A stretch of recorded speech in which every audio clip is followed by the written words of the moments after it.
Dans l'objectif de créer la plus grosse base de données d'intégrales sur YouTube, je me suis donné comme un défi de calculer 100 intégrales en un mois.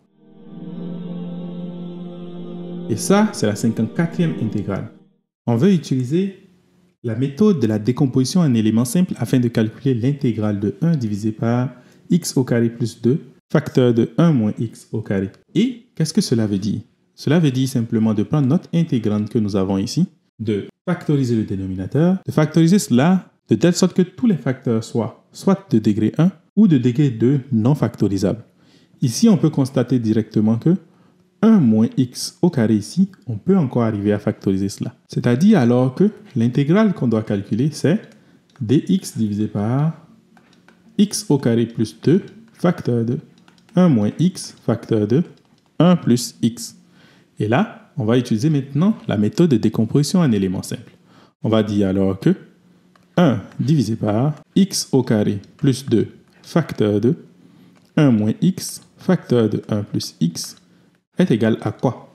C'est égal à ax plus b divisé par x au carré plus 2 plus c divisé par 1 moins x plus d divisé par 1 plus x. Et comment est-ce qu'on détermine les valeurs de a, b, c et d? Il existe plusieurs méthodes.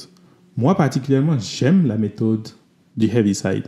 Et c'est ce que nous allons utiliser ici pour déterminer les valeurs de a, b, c et d. On peut commencer par exemple par le c.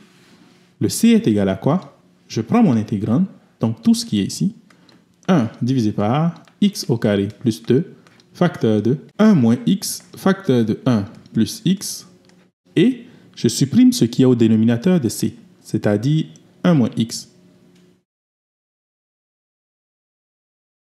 Si je supprime cela, j'applique cela au point qui annule le dénominateur de c.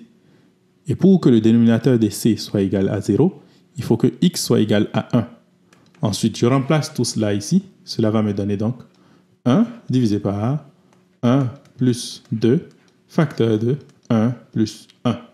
Donc, j'obtiens alors comme résultat 1 divisé par 3 fois 2 qui donne 6. Je fais la même chose pour déterminer donc d. d est égal à 1 divisé par x au carré plus 2, facteur de 1 moins x. Et quelle valeur annule le dénominateur de d? C'est x qui est égal à moins 1. Si je remplace là-dedans, j'obtiens donc 1 divisé par moins 1 au carré plus 2, facteur de 1 moins 1. Donc ceci est égal à quoi? Bien évidemment, la même chose, donc 1 divisé par 6. Et après, il me reste donc les valeurs de a et b. Pour trouver a et b, on va le déterminer ensemble. Donc je vais écrire directement ax plus b, c'est égal à quoi? Je fais la même technique. Donc j'utilise tout mon intégrand, 1 divisé par x au carré plus 2, facteur de 1 moins x, facteur de 1 plus x. Et après ça, qu'est-ce que je fais? Je supprime ce qui est au dénominateur de ax plus b. Pour rappel, le dénominateur de ax plus b, c'est ceci qui est là. Donc, je vais faire partie cela simplement. Et après cela, je fais quoi? J'applique cela au point qui annule le dénominateur de ax plus b. Mais remarquez ici que le dénominateur de ax plus b ne peut pas être égal à 0 si x est réel. Alors, je peux supposer que x est imaginaire.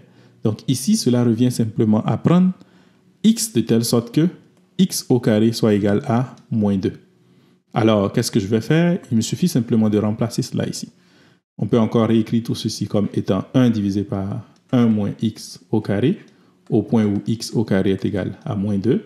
Donc, je remplace là. Cela va me donner simplement 1 divisé par 1 moins 2, ce qui me donne simplement 1 divisé par 3. Et qu'est-ce que cela veut dire? Cela veut dire en réalité simplement que ax plus b est égal à 1 tiers. Donc, c'est égal à 0 fois x plus 1 tiers. Et là, mon problème est résolu parce que je peux directement réécrire que l'intégrale de dx divisé par x au carré plus 2 facteur de 1 moins x est égal à l'intégrale de 1 tiers de x au carré plus 2 dx plus l'intégrale de 1 sixième de 1 moins x plus l'intégrale de 1 sixième de 1 plus x dx. Je peux calculer cela directement parce que je connais directement les résultats.